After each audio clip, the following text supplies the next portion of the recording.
kumaha kaharep wallahu a'lam. Akibat liberal teos ieu tah henteu make Al-Qur'anul Karim ieu kakarap tahun 2013 delekeun tahun 2020 kahareupna ka ditu tahun 2030 wallahu a'lam. Ma min zamanin illa ba'dahu syarrun kuari kake beuh tahun hareupna leuwih parah. Buktina keur zaman urang leutik keneh mah aya TV ge lah hitam putih krenyek tuh akian mah ngeusan euleuna. Geus beres pokona mah tutup nyana lamun daek atuh nyetrum deui mun teu daek masa minggu geus disetel-setel aman. Kuari. Wow.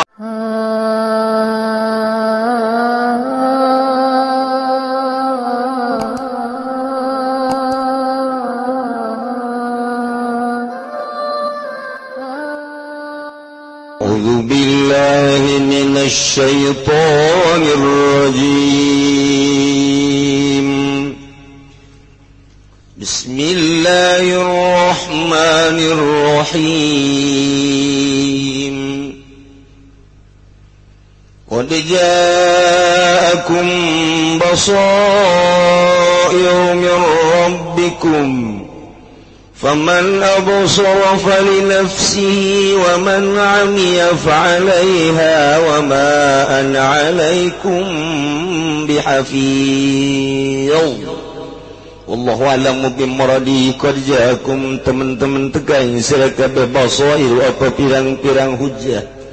jajun tegese pirang-pirang hujjah min rabbikum saking pangeran sira kabeh. Faman absara maka tasapa man iku ningali yaman ha ing hujjah fa amana maka ngimankeun yaman fali nafsi absara maka manfaat kadue awak yang man absara tegese ningali yaman li anna thawaba yusari lahu kana satuhune ganjaran ningali yaman ikut tetep manfaat kadue eman. Wa man amiya andalan uti sapaman iku buta yaman ana saking hujat. Wa man amiya lan uti sapaman iku buta yaman anha saking hujat. Fadallah maka sasar yaman fa'alaiha wa baru idlali maka ikut tetap padarat ing atas nafsu utawi petaka kasasaran ya siman wa ma'ana lan oranana utawi ingsun alaikum ing atas sira kabeh ikut tetep kalawat kang ngaraksa roki ditegeskan ingin amalikum kadua pirang-pirang amal sira kabeh innama ana nadhir pasine utawi ingsun iku kang memedeni tadi wa man amiyal tasabbaman iku buta yang mana saking absor atawa hujjat eta wa kadzalika nusarriful ayati wal yaqulu daras tawalinubayyinahu liqaumin ya'lamun wallahu a'lamu bimuradihi. Wa kadzalika lan hale kaya mangkono ai kama bayana tegese kaya oleh mertalakeun isun agung madzukira ing barang kang geus den tutur yaman usribu mertalakeun isun agung nubayinu tegese mertalakeun isun agung al ayat ing saka ayat lihat biru derpon yen gawe contoh ya nas kabewan yaqulu Darapan yang tangaral ucap ya kufar kabail kufar tegese pirang-pirang kafir fi akibatil amri dalam akibat perkara darasta atau darasta zakarta nutur sira ahlal kitab ing ahlal kitab wa pikiratin lan ikut tetapi dalam kirat madarasta ngadaras sira ay kutubal madinah tegese pirang-pirang kitab wong kang wis kaliwat kabeh wajita biadzalan tegas yang waman biadza kalawan ikilah Quran minazaking kutubal madin walinubayinahu lan repon yang tamertelakeun isun agung hu ing ayat liqaumi ya'lamun dua kaum kang weruh ya kaum kabeh walinu baina ulan delapan yang tamertalakan isun agung ing mabayan atau al-ayat liqaumi ya'lamun kada kaum kang weruh ya kaum kabeh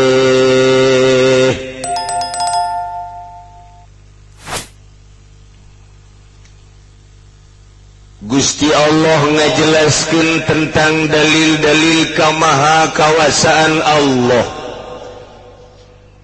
Diberi ayat-ayat ku Gusti Allah jang supaya yakin bahwa sonya bahwa Khaliq adalah Gusti Allah Subhanahu wa ta'ala. Dimimitian kamari ku Gusti Allah nu nurunkeun hujan ti langit teh Gusti Allah kade ayat sanggeus Allah nurunkeun hujan kemudian dampak tina turun hujan nabat kulli syai breng jajadian timbul hararejol pikaresepeun mata hasil tina hujan timbul deui sisikian anu rentul lobana luar biasa tina hiji siki jadi ranggeyanana pohara jasa ngentep nur rapi eta ayat maha kawasa Allah maha sampurna kakawasaan Gusti Allah Subhanahu wa ta'ala. Tina hiji pare jadi ranggeina pohara jasa rapi ngentep habbam mutarakiba gandrung hiji jadi Masya Allah karim rapih jasa ranggeyanan tidak korma hiji korma siki korma jadi ya Allah ya Rabbi tangkal korma hiji tapi buahna pohara rapihna ngentep buah korma hiji kalapa jadi tangkal kalapa mancungan cupatan jararadi buah Masya Allah rapih jasa ranggeyanan ieu kakawasaan Gusti Allah Subhanahu wa ta'ala. Ilah ayat-ayat Gusti Allah anu ngajelaskeun langsung kadeuleu bahwa penciptana adalah Gusti Allah. Timbul kekebonan dina kekebonan teh aya anggur aya kacang rentul berbagai-bagai bubuahan palawija anu mantak pirsepeun mata urang pikabitaeun sungut urang lemun di dahar eta bonteng manihara rejo kitu amis sigana mah timimiti bonteng nu leutik datang ka nu gede datang ka bakukulna rentul luar biasa bonteng teh. Kemudian aya bonteng suri wah geus marana nama bonteng tapi lain bonteng ieu bah istimewa jeung ayana teh deui lolobana ngan bulan puasa bae bonteng suri di mana aya ngan di Tangerang doang aya bonteng suri Garut eueuh bonteng suri Tasik eueuh bonteng tapi di Tangerang mah pohara jasa ngaranna mah bonteng naon meureun ngan baheula kulantaran nu melak Nabi Suri terkenal jadi bonteng suri ya tah. Emang di Tangerang, di Indonesia mah babari nyen ngaran teh babari. Sempat dibahas di dunia internasional. Di dunia internasional sempat dibahas urusan ngaran-ngaran di Indonesia. Di Indonesia mah babari jasa. Aya oncom, diteuneun di jero comro. Eta babari jasa. Babari jasa teh geus pokona mah ngaranana teh babari jasa di Indonesia mah. Rempah-rempah dihijikeun digoreng bala-bala ngaranna teh padu bae Masya Allah aya kacang diasupkeun ka jero cangro kacang di jero geus comro geus cangro macam-macam babari di Indonesia nyieun ngaran teh ya Allah maha kawasa Gusti Allah segala rupa ya, terus hewan-hewan ieu tanda maha kawasa Gusti Allah Subhanahu wa ta'ala. Cukup geus Allah nyampaikan ayat-ayat Gusti Allah dengan nyata supaya geus ulah mangeranan ka sasaha Allah anu khaliqus samawati wal ardh ngadamel langit bumi katut eusina disampaikanlah ku para rasul kejadian ayat-ayat eta teh terakhir disampaikan ku junjunan alam Kangjeng Nabi urang Kangjeng Nabi Muhammad sallallahu alaihi wasallam kade Allah teh wa huwa ala kulli syai'in wakil maha ngaraksa Gusti Allah kana seluruh perkara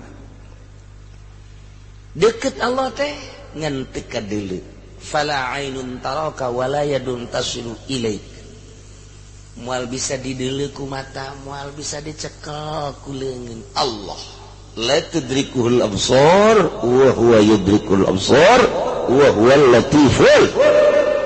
khabir cukup geus ayat kabeh jadi ayat itu ya. Tuh tadi diceritakan timimiti turunna hujan, kemudian sisikian ditambah deh ku planet cakrawala timimiti panon poe lempang na panon poe surup timbul surup muncul geus sabaraha ribu tahun juta tahun maha kawasa Gusti Allah. Di samping eta aya bulan kulum fi falaki yasbahun teu kaluar tina relna bulan dina rel bulan panon poe dina rel panon poe berbagai planet anu lainna Samsun Syarok Mustari Zuhal dan lain sebagainya aya cakrawala teh aya falak-falakna kabeh berputer dina falak maha kawasa Gusti Allah. Ya Allah ya Rabb urang cicing kuari di bumi ku Allah ditetegen bumina urang nu lempangna sanajan sekali waktu mah digidekeun bumi teh Aceh buktina digidekeun bumi teh Jogja buktina kamari ieu dilongsorkeun Garut kamari dibanjirkeun Bandung nu biasa banjir Jakarta 2000 Bandung giliran cak Allah ulah Jakarta bae Bandung ge sarua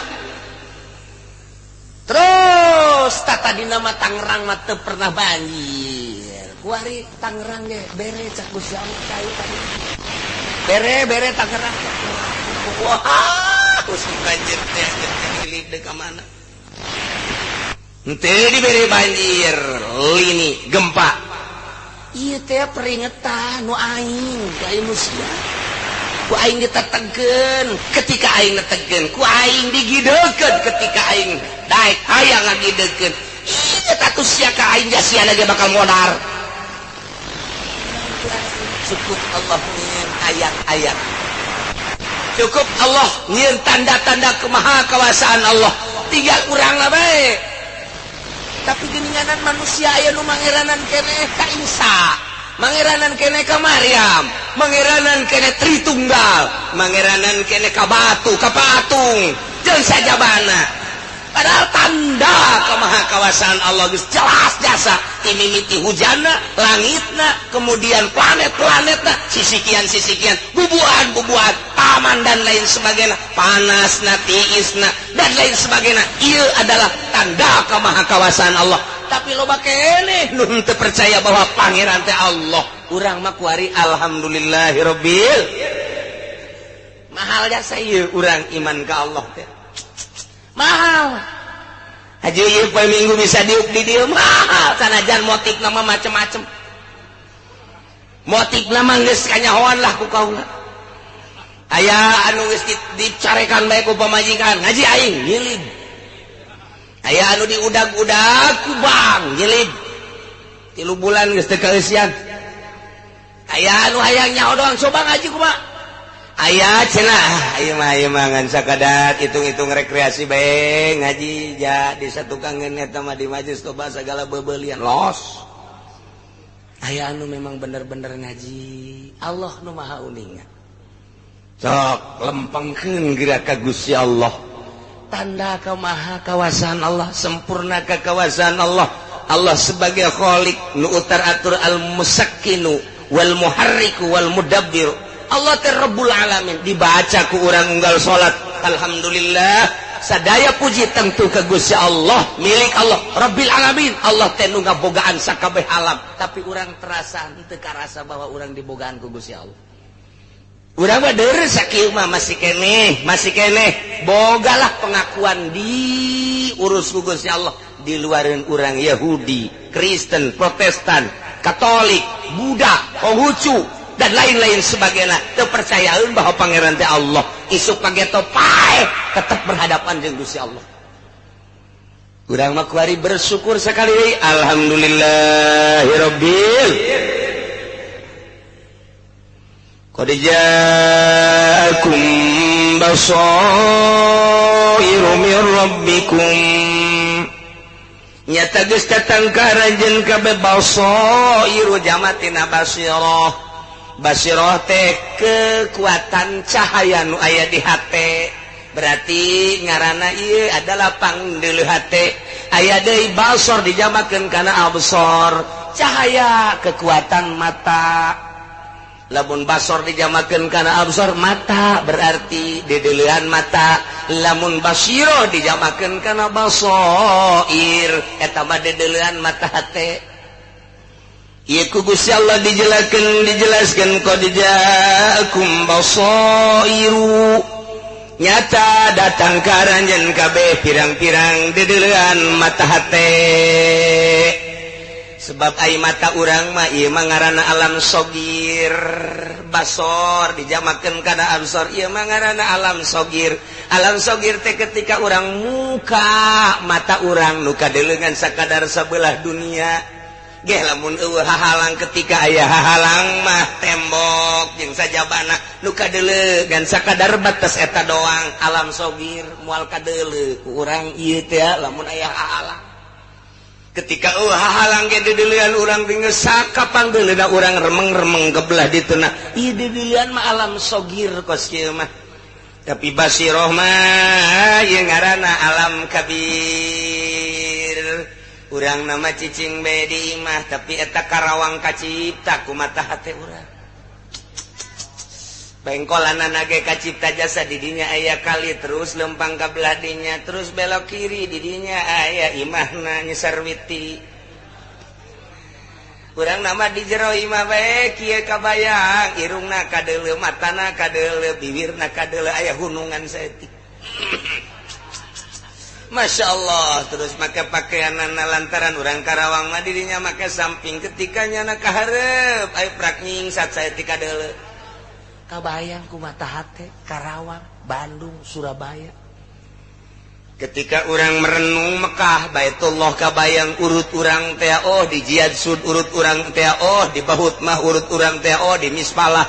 urut urang teh oh di anu kabayang bae mata hate. Masya Allah karim. Alam kabir basirah eta keur carita nu ku urang geus pernah didatangan urang pernah ziarah Wali Songo ku urang teh bisa dibayang-bayang mata hate mah pohara mata ieu mah teu kabeuleuh ku urang Surabaya mata hate mah bisa neuleuh basirah ngaranna bisa ku urang dibayang-bayang alam kabir basirah mah pernah ka Madura pernah urang ka Irak pernah ka Iran. Urang dibayangkeun mata ieu nama peureum tapi mata ieu na beuntak. Mata loba jelema teh anu peureum bae horengan anu dihudang nu dihandap nama hudang utek-utekan. Eta teh keur aya di alam kabir nya. karena di alam kabir orang di dalam siap perem tapi tanah hudang lalu ngomong nyedekeun nerawang ka ditu horenganan sanajan perem eta horeng keur mukaan baju mata batin nama keur mukaan baju mukaan segala kitu BH dibukaan atuh otomatis dongkrak antikna hudang iyalah basiro nu leuwih istimewa deui lantaran orang percaya kana mugoyabat akidah mugoyabat ti Kangjeng Nabi bisa nerawang ka kubur mata hate urang teh bisa ka kubur di jero kubur Gusti Allah nu geus kadeuleu ku urang dibawa kadinya kemudian dikakalerkeun dibuka pipi urang ditempelkeun kana taneuh talina kabeh dibukaan dihijikeun dina suku dibuka suku teh kasunahan-kasunahanana teh terus dipasang tataban urangna peureum kieu bae tapi nerawang ka jero kuburan aing teh bakal kos kitu engke teh kemudian diteuneunnan gelung nu kuari mah teu meunang sambarangan anggel tapi engke mah tina gelung kuari mah teu meunang sambarangan pakaian teu meunang henteu diistrika engke mah pakaianana kos kitu boro-boro aya mode dikaputkeun henteu nerawang urang ka jero kubur masyaallah ieu basirah urang sedengkeun urang yakin jasa saenggeusna tek pasang tataban terus ditutupan geus ditutupan dipincakan anu kamari ieu mah guru urang teh dimule-mule ku muridna kuari mah muridna nincakan taneuh madetan guru urang nu kamari ieu mah abah urang jeung mah urang teh ku urang dipuja-puja jeung dipusti-pusti ketika paeh mah ku urang dipiceun bae kaleuweuk ditincakan keuna padet saha ge kos kitu kemudian urang nerawang aing teh nu kos kitu teh bakal ngajopak di jero beres tidinya baralik kabeh nu milu ka jero kuburan adalah amal aing nerawang basirah urang ka jero kubur bakal dituturkeun ku amal perbuatan urang selama hirup urang bagus bakal nuturkeun bagusna goreng bakal nuturkeun gorengna mata urangna peureum mungkin di kamar mungkin di kursi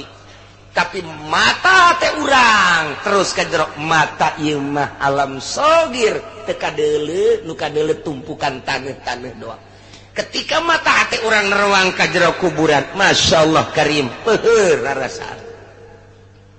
tidinya aya masana datang ka kiamat wallahu alam hanya Allah nu nyaho urang mangan sakadar dibere tanda-tandana bae ku Kangjeng Nabi tanda deket kiamat teh kasir waladiz zina tanda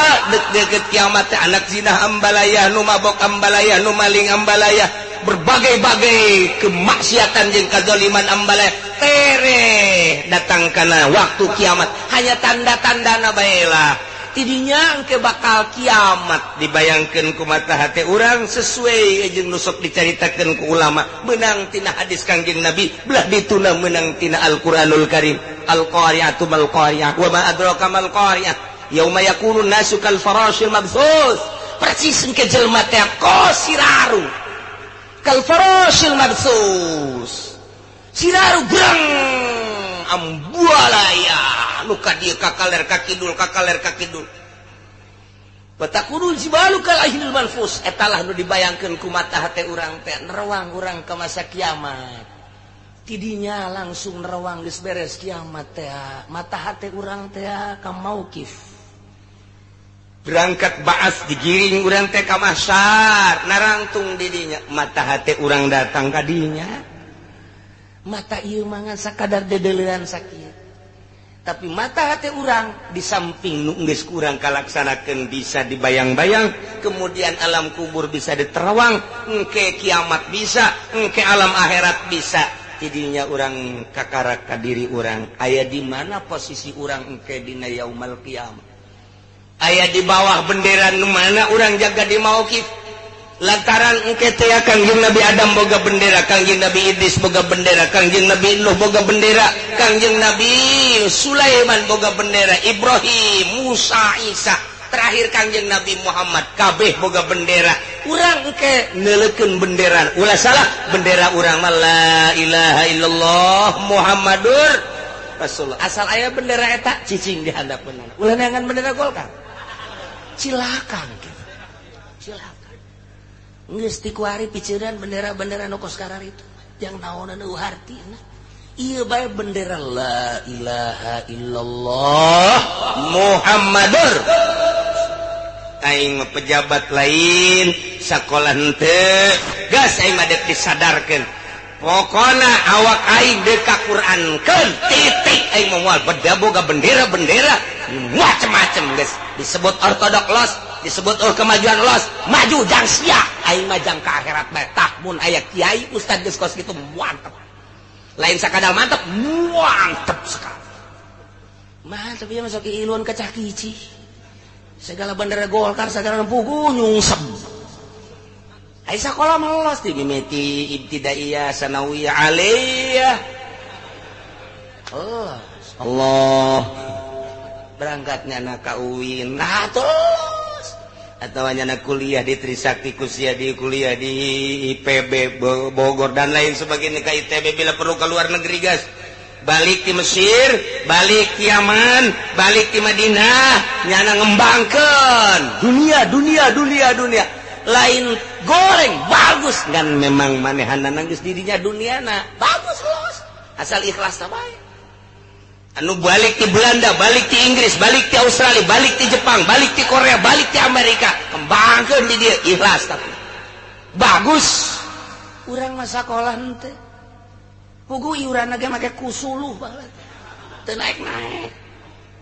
Kuari teh sadar teu boga ijazah. Geus bae. Moal mimilu aing mah besi lah, hadas mimilu abring-abringan teh nyaho deuk ka mana hulu urang. Kamari ona orang aya Gus Dur nuturkeun hulu Gus Dur mah nya urang neuk disungsepkeun ka Gus Dur moal sebabnya nama predikat ge kiai kebelah dieuna ahli makrifat nu nyahoeun mah ka Gus Dur pasti percaya penuh moal kudu disasarkeun dek nurut dek teu nurut deres aya pamimpin kuari pamimpinna saha coba nu koneng teh nu koneng anu kieu tuh dasar tegas KBR Abu Rizal cenah pemimpinan ke Abu Rizal apanya nak bisa henteu nyasarkeun urang di agama maksudnya ulah sembarangan bung jenggot apa moal apa nyasarkeun apa henteu wallahu a'lam ya kahirupannya na ge kos kitu kene di dinya ayeuna ayo coba jang milih ka hareup namun can jelas bakal mamawa negara ieu teh urang ulah kami milu abring-abringan sakola henteu naon henteu nya anu ngeunah urang anu disiksa ku Gusti Allah ye cenah kieu atuh moal maju teman negara lah urusan urang mah kieu moal maju geus batur bae kena maraju urang memilu wae moal maju ku sebab urang sederhana pikiran urang ka Allah bae nyana memperjuangkeun eta urang milu memperjuangkeun Allah. Wah, cenah kararabet moal menang duit eta sia. Kanyawan ku aing sia. Eta ieu duit-duit kana mah nih jualan toge. Anggeus beres deui, leteran teu laku pikeunnan los. Beres mah. Ieu bantu puguh jalur. Kudu puguh heula. Puguh heula. Urang mah boga perhitungan kalkulator Al-Qur'anul Karim. Kalkulator hadis, kalkulator Imam Syafi'i. Timbangkan pakai kalkulator eta ya demokrasi akur henteu jeung kalkulator eta teh akur atuh ulah ieu cenah ieu mah undang-undang negara ngilu aing kan aing moal ngagugulukeun sebab aing bisa dicarekan ku Gusti Allah beres kan kos kitu atuh kos kitu mah cenah moal maju lamun deuk maju tuturkeun aing jadi presiden je boga aturan parangsana. Siapa yang menjadi presiden? Atuh siapa ya anu ngadukung mangan aing mangan saukur boga ijazah SD. Misalnya cenah cak urang luar negeri masa presiden ijazah SD? Ya tuh masalah setuju mah kabeh. Kiai lamun neuk jadi presiden neuk naon rencanana? Hiji neuk ngabangun kubah masjid se-Indonesia. Masjid deuk dikubahan ku aing kabeh hiji. Yeunnan munara ku aing. Jang naon cenah eta? Jang mantok-mantokkeun kiai beledug tadi. Ararese amat lah gitu. Baru-baru jadi presiden jadi camat gitu sese geus ieu mah ibadah bae di jero nagara supaya tentrem ibadah sakitu boleh mimilu nah cenah teu maju kieu mah cenah kos kitu mah Oke, kuaing dibere konsep maju sih ya, hayang ka neraka. Bere kuaing konsep maju. Ha, ieu baso ieu, nerewang urang. Ketika urang nerewang mata hate urang basiroh bari kieu, bae urang di imah urang nerewang. Hirup aing ku ari umur teh geus mendekati 70 tahun, masa muda aing baheula teh aduh dipake sakola. Zaman sekolah aing teh kapan pohoan ka Gusti Allah. Jadinya terus aing jadi pemerintah. Baheula pernah jadi DPR, orenganan jadi DPR teh kos kitu naon bedana jeung orai koros. Kieu beuki kitu beuki teu beuki ku batur disengsarikeun mantap keur memeh jadi DPR mah lempet, barang jadi DPR persis orai koros gendut. Geus teu kudu dipertanyakeun deui eta teh cak Abuya Cidahu mah lamun aya tamu ka Abuya beteungna gendut geus ulah ditanya deui berarti beuki dahar. Lamun aya tamu ka Abuya mah baheula matana cai mataan we oh berarti tukang tahajud. Geus kanyawan ku Abuya mah. Begitu datang deui oh ieu mah kuru gering. Geus teu kudu ngeus teu kudu loba carita eta teh kos kitu teh tanda jeung dalil ayat eta teh memeh jadi DPR mah lempet begitu jadi DPR Masya Allah betul kau ngoni anda berarti itu beres ji ulah macam-macam sih tinggalnya tanda eta kos kitu ya keur cerita Basiro aing baheula jadi DPR persis orai koros mun aing ngaju paeh teu ditarima ku Gusti Allah Gusti Allah mah meureun aing disiksa aing ayeuna liwat ka tukang sate ngerecek eta sate dibulak-balik meureun engke awak aing kos kitu dibulak-balik ku malaikat ditusuk meureun percis kos sate digebeg-gebeg ngerecek ya kari mun aing datang ka teu dihampura baheula aing kerja di DPR baheula aing kerja di lurah baheula aing kerja di camat baheula deuh emang ai kahadean mah aya tapi teu sabanding jara rasaan teh jasana aing kerja di lurah lobaan korupsina dibanding benerna meureun benerna mah jurusan ka akhirat salahna jurusan ka neraka ieu mah keur carita Basiro nerwang ka alam itu asan mulai tah urang kurucut minimal nu dihandap heula ngurucut Basiro garang ya kari mun urang teh kalau kitu deh kumaha deh encan jadi presiden jadi gubernur jadi menteri jadi bupati aing kitu mah rasaan urang-urang bener atuh masalah hirup aing baheula teh jadi bupati aing teh kerja di bupati duku aing dibangun urusan syiar agama anu jalan ku aing diberesan tanpa pamrih nu kaditu yatim piatu ku aing geus disadiakeun naon deui ja aing mah urusanana teh segala rupa ge birokrasina dipermudah ku aing urusan ngabangun ja ku aing dipermudah segala rupa asal jelas bae ngan eta pernah aing duit ditilep ku aing ieu doang teh pernah nu eta doang tuduh Gusti kumaha jumput sumput salindung ka rakyat aing aya nu kudu dikondisi-kondisikeun nu rakyat teu kudu nyaho padahal mah Gusti mah nyaho kumaha aing lamun paeh tah Basiro teh datang ka dieu ya Allah ya Rabb deres sama pejabat kiai aing nyai keur mimiti mah bagus tuh dibawaan ku aing ka majelis takrib Riyad Fathul Muin rapi hirup aing babarengan jeung masyarakat diundang di mana aya nu maot nyalateun di mana aya nu maot peutingna tahlil muludan jeung rajaban asana tiis hirup aing teh sanajan can pati bisa ikhlas teh tapi geus aya di kelompok eta bae ngeunaheun paling dizikiran lah eta mah urusan berkat tama urusan pang dorong jeung pang bubungah doang lain eta nu ku aing dimaksud mah babarenganana aing hirup kitu teh 15 tahun nikmat da sajeng masyarakat aya naon maksudna motif ibadah kabelah dina barang aya pilkada mulai aya nu datang ka aing teh tadi nama aing embung kulantaran dibere 20 juta bibitina rada asana jan nu diimahna ge atuh butuh ieu malah mahaju cakah cik hidup di imah teh cokot bae lah teu jauh da daun ieu tah masa pira mere urang mamentah teu naon teh aju dicokot eta teh rada asana lain deui ibadah teh nu tadi rada ngeunaheun jadi henteu katempelan ku duit APBD moal salah eta teh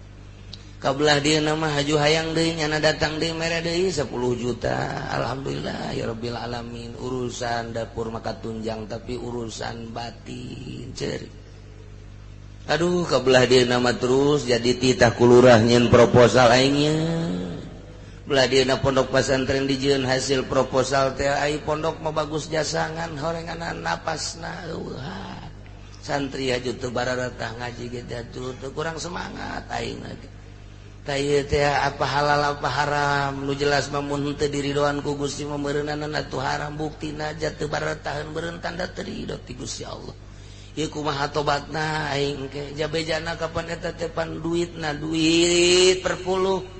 duit pajak sedengkeun cak Gusti Allah Kangjeng Nabi ngajelaskeun moal ditarima jelema nu paehna berdosa kecuali tobat ngan aya nu teu ditarima tobatna seluruh dosa bakal ditarima kecuali dua hiji sahir nomor kedua asyir hiji tukang sihir teu ditarima teh mah tobatna kecuali nyana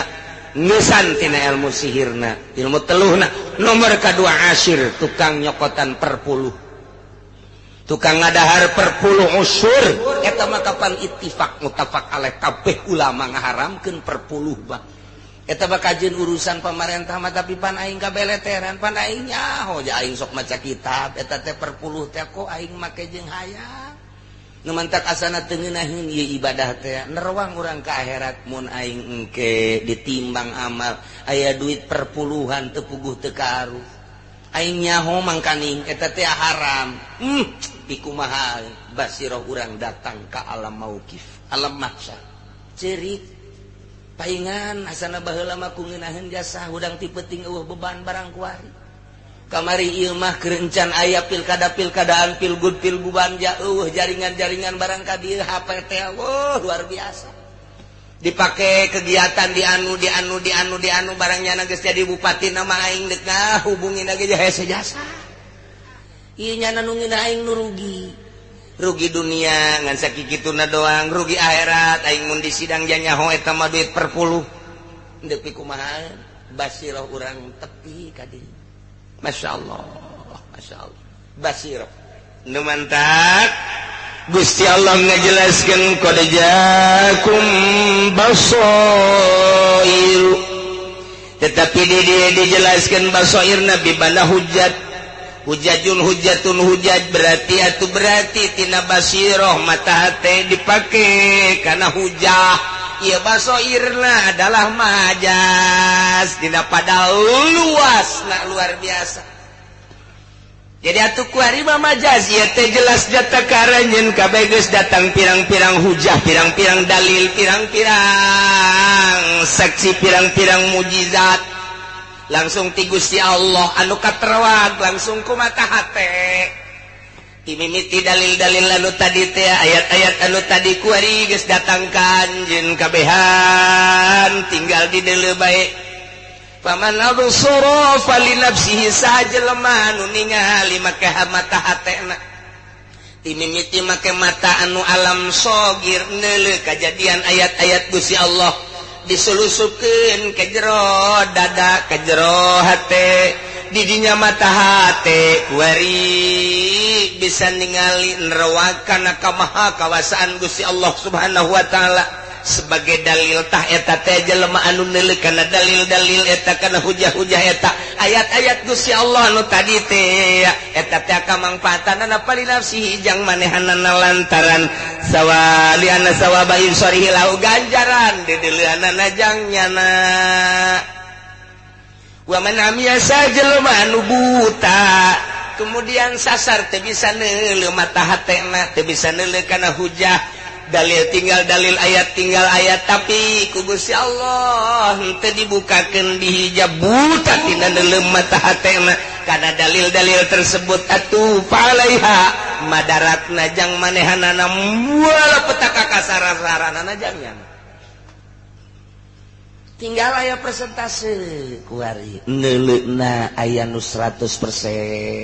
cara Kangjeng tuluy para sahabat belah dieu para tabi 100% tanpa kudu ngaji sapina deui belah dieu aya sapina mah tanpa kudu ngaji Fathul Muin deui belah dieu Fathul Muin mah tamah karangan Imam Zainuddin Malebari tanpa kudu aya Tuhfah tamah karangan Ibnu Hajar tanpa aya Raudhah karangan Imam Nawawi tanpa aya kitab-kitab koskarar itu sahabat mah geus langsung jitu justru para mujtahid nempo ka Kangjeng Nabi jeung para sahabat kitu keneh dina ilmu tauhidna eueuh wujud kidam bako mukhalafah lil hawadis tidak zaman sahabat mah lantaran naon nu diutarakeun ku Kangjeng Nabi langsung mantap jasa kamantepanana boro-borona naon nyawa dikorbankeun pake perang siap jasa ku mantepna jeung ku yakin ka Gusti Allah kuari diaji kurang wujud kidam bako mukhalafatun lil hawadis kiamu binafsi wa daniyat qudrati rodat gandeng di masjid teh aki-aki jeung budak leutik wujud kidam bako mukhalafatun lil hawadis giliran titah perang embungeun eta naon artina wujud kidam bako atuh zaman sahabat teh aya wujud kidam bako perang siap malah sahabat nanya ke dia Tuhan perang deui geus atel awak ge hayang perang buringas kana perang teh eueuh ngaji wujud kidam bako kayakinanna istimewa anu kuari imimiti orok di paun geus dipadaan wujud kidam bako mukhalafah lil hawadis mae kuari pendidikan leuwih di paun naon tah TK geus hebat jasa dodoan geus hebat wujudna geus hebat kabelah dieuna oh istimewa woi dikembangkeun disapeker diceramahkeun titah perang boro-boro perang jeung kafir perang jeung kredit ge teu becus naon hartina wujud kidam bako eta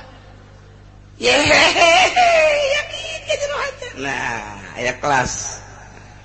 baheula geus mantep jasa belah dieu para tabiin terus di zaman mujtahid kebelah dieuna urang iman ka Allah iman ka Kangjeng Rasulullah iman ka Al-Qur'anul Karim sapotong-sapotong iman ka Al-Qur'an iman osok ngeridit keneh osok berarti imanna teu sampurna iman ka Al-Qur'an iman sebagai kitab Allah undang-undang jang di negara aya dina Al-Qur'an kan tenan dipake di Indonesia henteu nu dipake aturan HAM aja kumaha atuh geus tinggal nungguan paeh bae di neraka pasti jasa dikerebekeun pasti jasa pasti anu angkep kadinya henteu siap untuk merubah terus bae bidinya cicingna paeh rasakeun disate mentak lamun keur ngajabat paeh wah da banget geus aja atuh kudu kumaha ieu atuh urang mah kieu bae rakyat retik urang mah nuturkeun bae hayu bae ja urang geus nyen wakil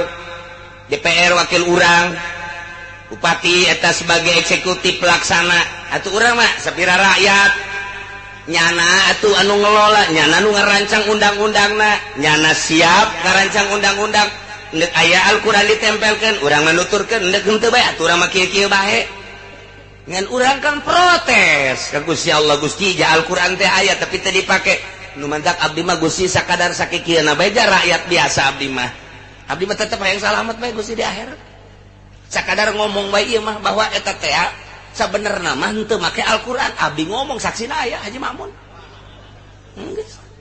geus sakitu bae geus beres geus tuh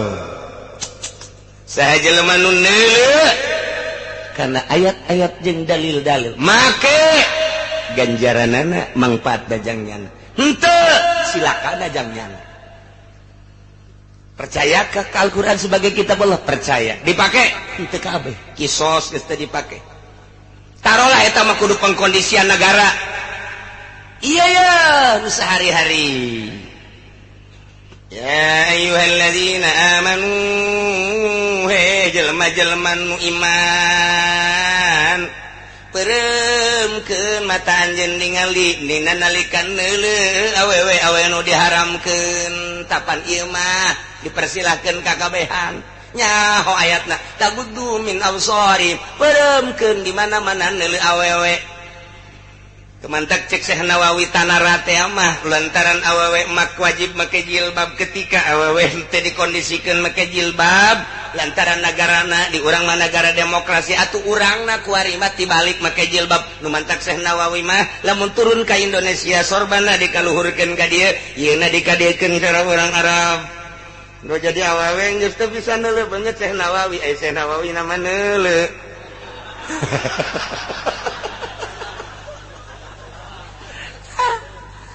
Jarak embung-embung nah jadi kieu geus jadi nyana geus teu bisa kadeuleuh beungeut nyana geus nyana teu dayang neuleuh batutan awewe ge neuleuh urang haram jadi teu geus kieu beureum jadi wali urang mah awewe na terbuka urangna dibuka sebel genyeng atuh geus kumaha ada perzinahan ku ari mah di mobil ge gambarna susu sok bogoda kieu. Kula lagi datang ka ngomong isi negara jadi kos kieu aja sakurat teh ya kula langsung naik mobil bae di hareup kieu didalekeun bae tu ke gambar mobil si kos karar itu heran aing mah aing nu numpakna Ki Haji nu numpakna Ki Haji Blon bareng turun mah ji pan eta gambarna budak anak teh mah aju atuh anak ge kula ge resep ieu dek kumaha geus puguh di HP Bluetooth geus terus daratang arasuk informasi luar negeri teh geus pertahanan kemudian kuari mah gambar terbuka di mobil model kos kitu gambar-gambar nu mengarah kana perzinahan nu zinah kuari mah lain ti kalangan muda bae anak bau ingusan ge geus zina budak leutik geus zina kolot zina geus puguh kuari mah ka bangsa jarang-darang da atawa WTS mah ieu mah boga salaki terus bae perzina deuk kumaha kaharep wallahu a'lam. Akibat liberal teh kos ieu tah teu make Al-Qur'anul Karim ieu kakarang tahun 2013 delekeun tahun 2020 kahareupna ka ditu tahun 2030 wallahu a'lam. Ma min zamanin illa ba'dahu syarrun kuari kake beuh tahun hareup mah leuwih parah buktina keur zaman urang leutik keneh mah aya TV di lah hitam putih krenyek tuh akian mah ngeusan euleuna geus beres beres pokona mah tutup nyana lamun daek atuh nyetrum deui mun teu daek masa minggu geus disetel-setel aman kuari. Wah, distrik masuk desa colokeun segala rupana kalian lisik pemandangan teh bala kamari ieu mah kakara datang ka nasional doang. Kemudian aya film-film barat ge lah, tapi film-film koboi nu kos karar itu kabelah dieuna luar biasa. Film teh tetep aya sensor malah Gus Dur jadi badan sensor film baheula teh. Reaksi seluruh ulama di Jawa Timur jeung Jawa Tengah lantaran Gus Dur jadi badan sensor film. Cak Gus Dur kalau bukan saya yang jadi badan sensor ntar pada lolos semua. Ternyata ketika Gus Dur jadi badan sensor teh bagus. Orang intina lain eta teh mengetahui tentang dunia perfilman. Cak Gus Dur waduh neraka semua. Nyahoan Gus Dur. Tah kabelah dieuna geus eueuh hahalang baheula mah blue film teh di Indonesia tangkep ku polisi kuari mah polisina nu neuleuh blue film siapa teh jauh blue film BF hararese jasa ayo geus sambalaya kuari mah teh dideuleuh ku budak dideuleuh atuh geus ngaji henteu rem can boga pemandangan kos kitu geus ambalaya wallahu alam kahareupna sata nu tanggung jawab kiai mah sakadar ngomong hati-hati zina tah RT tah nu kewajiban sial cek RT ka aing bae lurah tuh cek lurah teh mah nya aing kudu sorangan ka neraka camat atuh cak camat manya atuh bupati atuh cak bupati manya aing kudu kadara ka sosoranganan iya atuh ka gubernur cak gubernur ya presiden geus bae dihijikeun bae kabeh cukup jang tanggung jawab soal pornografi soal seks dan lain sebagainya jang ka neraka mah kunaon atuh teu dikondisikeun di negara koordinasi jeung kiai kumaha atuh carana kiai sakadar nyaritakeun hukumna pamarentah anu kudu bertindak ya kudu nama kos gitu tapi ternyata kan henteu geus kiai mah leupas asal geus ngomong beres mentak kula mah ngomong doang ieu mah kula mah asal adapun pelaksana mah tah kumaha pamarentah ngomong doang kula mah ieu hukum Islam teh kos kieu ieu kos kieu aturanan mah kudu kos kieu ketika henteu atuh sabodonya anu jadi inohong ye aing mah ngomong geus beres di akhirat woi Haji Uci selamat aja cak nu ngaji teh kami ge milu ayo geus milu bareng urang aya malaikat yang ini jangan nih emang kenapa dia mah ngaji aja tapi ngeredit terus jangan yang ini juga jangan kenapa dia pemerintah dia udah tahu hukum-hukumnya dari pengajian tapi dia tidak pernah mau mengodesikan jangan mau dikemanain ya dibakar dulu sebentar lah tadi mantak nutup boga kepentingan milu jeung bendera Kangjeng Nabi urang Kangjeng Nabi Muhammad sallallahu alaihi wasallam mantap urang dadah ka lurah dadah sial siang ada dahan aing sial nyal kain urang berangkat mantep tinggal nu kuari jadi pemerintah dek digubiag heula nyaos ya gubiag budak kuari mah teh nyaho ka gubiag digubiag mah tah lamun urang nyokotan heucak pan kaliek-liek ari panen teh di sawah teh eta jadi pinuh kuletak kemudian di bawah heucak ngaranna tah eta teh supaya bersih digubiag heula ya budak wali mah teh nyaho eta teh istimewa eta internasional heucak eta dibawa ke alam baheula geus teh nyaraho wali mah nyahona HP BlackBerry bae pokona kontek ya Allah mata hate urang nerawang kadinya mah di dunia sesenangan orang di akhirat mah cilaka ndek dikubahakeun awak urang terserah ja ieu mah seserahan ya faman absara fali nafsi sajelema nu neuleuh kana dalil-dalil kemudian make aturan-aturanana sanggeus ka urang iman ka Al-Qur'anul Karim sebagai mukjizat anu nyata kadeuleu sakumaha tadi enggeus kemudian urang ngalaksanakeun aturan-aturan Al-Qur'an cakuran haram urang cakuran wajib urang ngalaksanakeun cakuran sunnah urang berangkat cakuran terus urang ngaturkeun sesuai jeung aturan Al-Qur'anul Karim ta ieu teh fali nafsi atuh kauntunganana jang dirina anu ngalaksanakeun lamun henteu kuari mah urang iman ka Al-Qur'an rada deres urang mah lain kafir kemudian ai kafir mah geus sakaligus sama geus ieu mah iman ngan sawareh-sawareh urusan-urusanana sawareh-sawareh ieu dilaksanakeun ieu dilaksanakeun ieu nah ieu bakal ditimbang ke lobaan mana antara kahadian jeung kagorenganana nah ieu lamun urang teu neuleuh kana mukjizat teu neuleuh kana ayat teu neuleuh kana hujjah buta mata hatena faman amiya fa'alaiha silakan madaratna melepetaka kasasaranana jangnyana cek Kangjeng Nabi wa ma ana alaikum bihafiz kaula mah teu bisa ngajagaan raqib teu bisa neuleuhan li amalikum kana amal-amalkan ranjeun kula mangan sakadar nyampekeun innama ana nadhirun kula mah sakadar nyampekeun nyingsieunan doang sing hade ulah buta mata hate ulah cara kafir ulah cara musyrik, ulah cara munafik. Sanggeus ta urang mah mukmin, iman ka Al-Qur'anul Karim, sing hade ka Al-Qur'an, kudu sepenuhna percaya ka Al-Qur'an. Karena naon-naon aturan Al-Qur'anul Karim, sebab ieu mah adalah undang-undang Gusti Allah Subhanahu wa ta'ala.